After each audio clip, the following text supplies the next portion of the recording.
Bienvenue sur DMG TV, les histoires mystiques. Une fois, c'était grave. Ce jour-là, je me suis débattue parce qu'on m'étranglait. Je n'arrivais plus à respirer. C'est comme ça que j'ai expliqué ce que je vis. Parmi elles, il y a une qui m'a dit, donc toi, tu ne connais pas l'histoire de votre maison-là. Je dis que l'histoire de notre maison-là, comment? Et que donc toi, tu ne connais pas que votre maison-là, c'est une maison hantée. Si tu es nouveau sur la chaîne, n'oublie pas de t'abonner, de laisser un commentaire, de liker et de partager. Tu veux raconter une histoire? Il y a un numéro à l'écran sur le plus 237 655 81 90 17. Envoie ton histoire et on va jouer ici sur YouTube, sur Facebook et sur TikTok.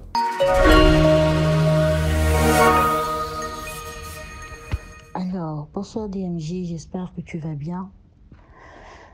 Donc moi, je fais une note, c'est pour apporter ma bonne contribution par rapport à ton concept, parce qu'effectivement, ce que tu as apporté, c'est quelque chose d'assez intéressant, c'est quelque chose d'assez, comment dirais-je, enseignant, parce que moi, j'ai été enseignée par l'écoute de certains témoignages. Alors moi, je vais faire mon témoignage aujourd'hui. Je vais appeler ce témoignage la maison hantée. Parce que dans mes 15 et 16 ans, j'ai subi un traumatisme. Donc j'ai vécu des phénomènes assez terrifiants dans cette maison. Donc dans les années, on va dire 2010, 2011, je crois, par là, 2010, 2011, nous étions allés retrouver notre papa là où il vivait avec sa première femme. Donc, notre maman, éventuellement, ils avaient des problèmes et après une réunion, elle a accepté de repartir. Donc, on est allé trouver notre papa, on s'est installé. Dans cette maison, il y avait 4 chambres. Il y avait la chambre pour les garçons, la chambre pour les filles, la chambre pour invités et la grande chambre parentale. Donc, éventuellement, la chambre parentale était occupée par la première femme de papa et lui, bien sûr, et la chambre, la deuxième chambre, donc la chambre pour invités, était utilisée par notre maman, était occupée par notre maman et nous, on avait la chambre des filles et les autres avaient la chambre des garçons. Donc, ça vivait comme ça vivait. Et au bout d'un moment, il y avait trop de difficultés à vivre, à cohabiter ensemble. C'est suite à cela que notre maman a dit, bon, elle préfère nous mettre à l'écart de tout ce bruit qu'il y a tout le temps dans la maison et pour faire partir et nous laisser, vu que nous, on a été inscrits non loin de la maison. Donc, elle préfère qu'on termine l'école et puis après, on la rejoint. Donc, c'est ce qui s'est passé.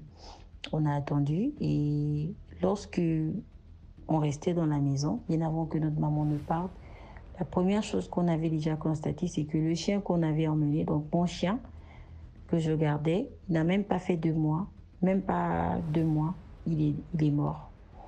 Il est mort dès que nous sommes arrivés dans la maison, il est mort.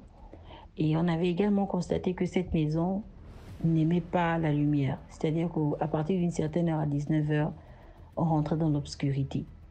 Et ça reprenait à partir d'une certaine heure, mais vraiment nuitamment. Donc c'était comme ça tout le temps. Et nous sommes restés, on a beau forcer, on a appelé la SEGiste, je suis au Gabon, donc on a appelé la société d'énergie pour venir regarder ce qui se passait, mais eux, ils ne trouvaient rien. Voilà, donc on est resté comme ça, on a changé les compteurs, un moment ça va, un moment ça ne va pas, un moment ça va, un moment ça ne va pas, donc c'était vraiment fatigant. Et lorsque notre maman part, moi, je m'installe dans la chambre là où ma maman était. Parce que la chambre dans laquelle moi j'étais, c'est une des filles de ma mère, notre première maman là, qui devait venir parce qu'elle était gravement malade, donc il fallait la soutenir. Donc moi, j'ai changé de chambre, je me suis dit, mon papa, mon défunt papa m'avait proposé de prendre la chambre de ma maman. Voilà, j'ai dit, ok, il n'y a pas de problème. Donc je me suis installée. Mais la première nuit que j'ai eu à passer dans cette chambre, je n'avais pas réalisé ce qui se passait parce que déjà au départ, je suis une enfant assez... j'ai été une enfant assez perturbée sur le point de vue spirituel. Perturbée dans un sens où je n'avais pas un sommeil tranquille. J'étais toujours en éveil. Mon esprit était toujours en éveil.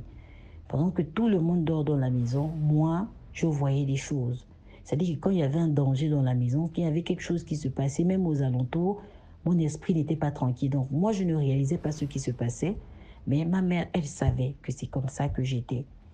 C'est-à-dire que je peux être en train de dormir et puis soudainement, je vois quelqu'un marcher. Je vois des formes. En fait, c'est comme ça. J'étais comme ça. Donc, lorsque je grandissais comme ça, il n'y a que ma mère qui savait comment gérer ça. La seule chose qu'elle faisait, c'était de prier. Et indirectement, je pouvais comprendre. Elle m'avait dit non, c'est pas, tu n'as pas quelque chose de mauvais sur toi. C'est juste Dieu qui t'utilise. Tu n'as pas quelque chose de mauvais. On n'a pas à aller chez les Noirs pour te fermer la tête. Moi, je ne fais pas les pratiques. Je vais juste demander à Dieu de te protéger parce que tu es exposé. Donc, n'importe quel esprit peut t'utiliser, peut t'embêter parce qu'ils savent ce que tu as en fait. Donc, c'est comme ça que je restais. Mais après, la nuit que j'avais passée, c'est comme si en fait, moi, j'avais vu ça comme un rêve. Parce que j'étais dans les 15-16 ans, je ne réalisais pas vraiment ce qui se passait en fait. Je vis ça comme un rêve. Parce que je me mets à dormir, j'arrête la lumière, j'ai les pieds comme on me tire les pieds, on s'appuie sur moi, on me piétine la tête. Vraiment, c'était comme un combat, comme si on me bastonnait, on me maltraitait en fait quand je dormais. C'était vraiment invivable.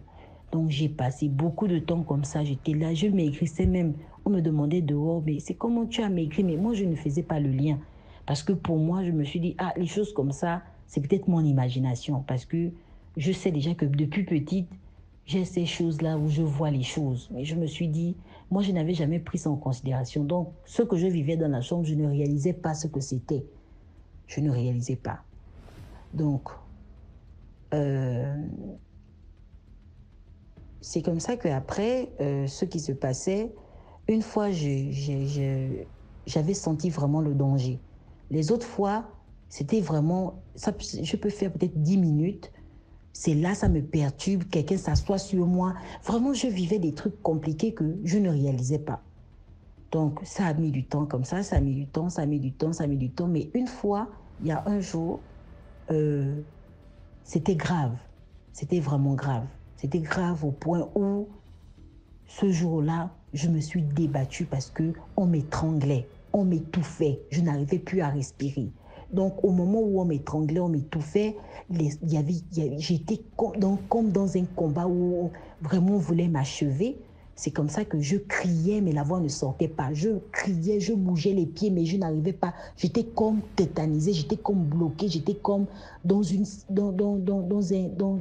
cage où mes mouvements. Moi, je sais que je fais les mouvements, mais les mouvements, mes bras ne se lèvent pas, mes pieds ne se levaient pas. Donc, j'étais comme étouffée, ça n'allait pas. Donc, c'est comme ça que quand je criais, la voix ne sortait pas un moment, mais après un moment, la voix est sortie. Et quand la voix est sortie, mon père est sorti en catastrophe. Il a cogné sur ma porte. Coucou, coucou, coucou. Il m'a appelé. Mais après, je n'ai pas répondu. Je ne sais pas si cet esprit-là faisait en sorte que je ne pouvais pas révéler ce que je vivais. Et je n'expliquais ça à personne. Je vivais ça comme ça parce que, intérieurement, je savais déjà que moi, je vois des choses. Je me suis dit, ah, peut-être que c'est le fruit de mon imagination. On va me dire que je raconte n'importe quoi. Mais le fait que je crie et que mon père écoute ma voix, c'est en ce moment que j'ai réalisé que non, ce que je vivais, c'était pas quelque chose que j'imaginais, c'était la réalité. Et je me débattais, mais je n'arrivais pas à sortir de là.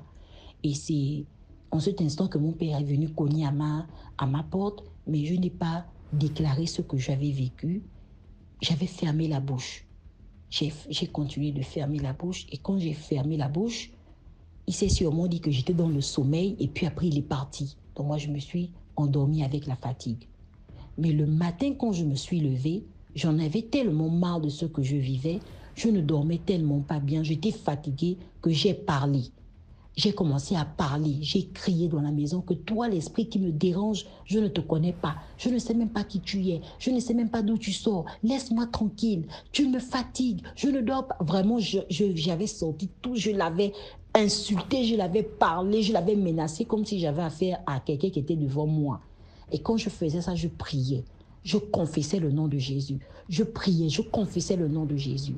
Et ça ne s'est pas arrêté là. J'avais des cousines qui ne restaient pas loin de là, qui ont grandi dans le quartier, qui connaissent le quartier. C'est comme ça que j'ai expliqué ce que je vis. J'ai dit que, les filles là, voilà. Donc, parmi elles, il y a une qui m'a dit, donc toi, tu ne connais pas l'histoire de votre maison là. Je dis que l'histoire de notre maison là, comment? Et que donc toi, tu ne connais pas que votre maison là, c'est une maison hantée. Qu'il y a une femme qui est décédée dans cette maison. Et là où on l'a trouvée morte, c'était dans la chambre du milieu là. Je lui ai dit que mais c'est là où moi je dors, c'est là où elles ont créé au scandale que. Donc toi, tu vis des choses comme ça, tu supportes. Mais c'est ce que la femme l'a fait ça depuis. Les locataires qui étaient là avant ne faisaient jamais un mois. Je ne sais pas comment vous avez fait pour faire même plus de 3 ans là. Je ne sais pas. Plus de 3 ans, 4 ans, vous êtes là. Je ne sais pas comment vous avez fait. L'esprit là en train de te déranger comme ça. Tu n'as pas dit ça aux parents. J'ai dit non, c'est seulement à vous que j'explique. Mais dans la chambre, je me suis mise à crier, je me suis mise à prier. Je suis rentrée presque en transe parce que j'étais fatiguée en fait. Vous voyez, quand ton esprit est fatigué de se battre, la personne réagit. C'est comme ça qu'elles m'ont expliqué que non, auparavant, il y avait une femme qui vivait, elle est décédée dans cette chambre. Et dans cette chambre en question, on l'avait trouvée là. Et tous les locataires qui passaient par là vivaient ce que tu expliques là. Mais nous, on s'est dit que comme vous ne vous plaignez pas, peut-être que c'est passé. Elle ne fait plus si elle est partie. Mais si tu expliques, c'est qu'elle est toujours là. C'est comme ça que mes soeurs m'avaient expliqué que non, voici ce qui se passait. Donc, c'est comme ça qu'après, on est resté. Quand j'ai terminé de prier, j'ai fini d'expliquer ça à mes soeurs. Je suis rentrée à la maison. Bizarrement, dans la nuit en question, je n'ai plus ressenti quoi que ce soit. Donc, dans la même semaine, je commence, comme je nettoyais souvent la maison, j'étais la seule fille dans la maison, les autres étaient allés en étranger après leur bac. Les autres étaient allés en étranger, j'étais restée la seule. Donc, moi, ce que je faisais, c'était nettoyer la maison. Donc, quand je nettoyais la maison, il y avait une odeur de pourri, une odeur de pourri vraiment qui me dérangeait, comme le rat, comme on dirait plusieurs rats qui étaient morts.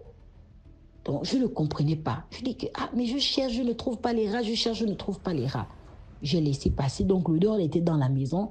Mais je me rappelle, sauf si maintenant, ça sont les années quand même 2010, donc je ne me rappelle plus que dans la maison, les gens se plaignaient de cette odeur. Mais j'étais la seule, apparemment, à constater qu'il y avait des mauvaises odeurs dans la maison. Donc, c'est après cela que, la semaine après, je constate que quand je suis en train de préparer, à la gazinière en question, là où je prépare, il y a des asticots qui tombent. Je cherche à savoir, je dis que Seigneur, ça c'est quoi? Ça sort d'où? Donc tout ce que j'ai préparé, j'ai jeté. C'est comme ça que quand je lève la tête, il y a des asticots, tu vois sur comment on appelle, sur le plafond, il y a des traits. Il y a des traits et tout ça là. Donc les traits du plafond là, les asticots sortaient de là. Et c'est comme ça que j'ai appelé mes frères. J'ai dit que non, venez et tout ça. Donc quand les frères, mes frères sont arrivés, ils ont aussi appelé leurs amis. J'ai dit non, il y a des asticots qui sont en train de tomber. Je ne sais pas si ce sont des rats qui sont sur le plafond, mais vraiment, regardez le désordre que ça crée. C'est dégueulasse. Ils sont montés. Ceux qui ont sorti de là, c'était un gros chat noir. Un gros chat noir décomposé, bien décomposé. Je ne sais pas comment le chat est mort dans le plafond. Je ne sais pas ce qui s'est passé. Je n'avais jamais fait le lien. J'étais encore vraiment dans les 15-16 ans. Je ne réalisais pas les choses. Les choses se sont passées devant moi comme ça. Je ne réalisais pas. C'est maintenant après, lorsque je suis allée en vacances chez ma maman, que j'avais expliqué à ma mère ce qui s'était passé. C'est là où ma mère m'a expliqué que tu penses que le chat qui est mort là, c'était quoi? Donc, je me suis rendu compte que ma prière avait porté et mes paroles avaient porté. Et je vous jure que après la prière que j'avais eu à faire, j'avais très bien dormi.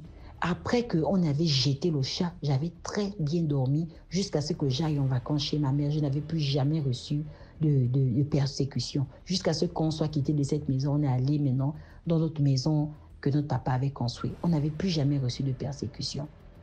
Et le détail que j'avais encore oublié en dehors de l'électricité qu'il n'y avait pas dans la maison et pourtant on mettait les unités. Et Dan, c'était que le chien que j'avais emmené, même pas 2 mois, le chien là est mort. Il n'avait pas de problème, rien du tout. Il était bien portant quand on est arrivé. Même pas 2 mois, le chien est mort. Donc, c'est après que j'ai fait le lien, c'est après analyse que j'ai compris que c'est l'esprit-là qui régnait dans cette maison. Donc, c'est simplement pour vous faire comprendre que les réalités que nous vivons en Afrique, ce sont des choses vraies. Les histoires que vous écoutez, ce sont des histoires vraies. On doit simplement faire attention.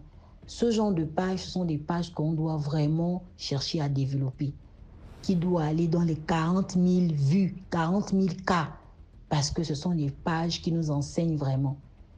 Ce sont des pages qui nous enseignent. Les maisons hantées, ça existe. Quand on rentre dans une maison, on doit prier. Quand on rentre dans une maison, on doit la purifier. Moi, c'est maintenant que je suis en couple, c'est maintenant que j'ai un foyer, que j'ai des enfants, que je fais attention à tout ce que je fais. Tout ce que je fais, là où mes enfants vont, là où mes enfants mettent les pieds, là où ils dorment, je fais attention à tout parce que à n'importe quel moment, on peut me prendre l'esprit de l'enfant. On peut même, quand quelqu'un vient passer même les vacances, quelqu'un peut s'amuser avec ma maison, mettre des trucs dans ma maison. C'est en écoutant les témoignages que vous avez sur votre page qu'on réalise qu'on est en danger autour des gens avec qui nous vivons, vraiment autour de nous, même si ce ne sont pas des gens de mauvaise foi, non, mais ils peuvent être conduits par l'ennemi qui est là juste pour détruire. Donc vraiment, c'était ça, c'était ce que je voulais apporter comme contribution. Que Dieu nous protège. Merci.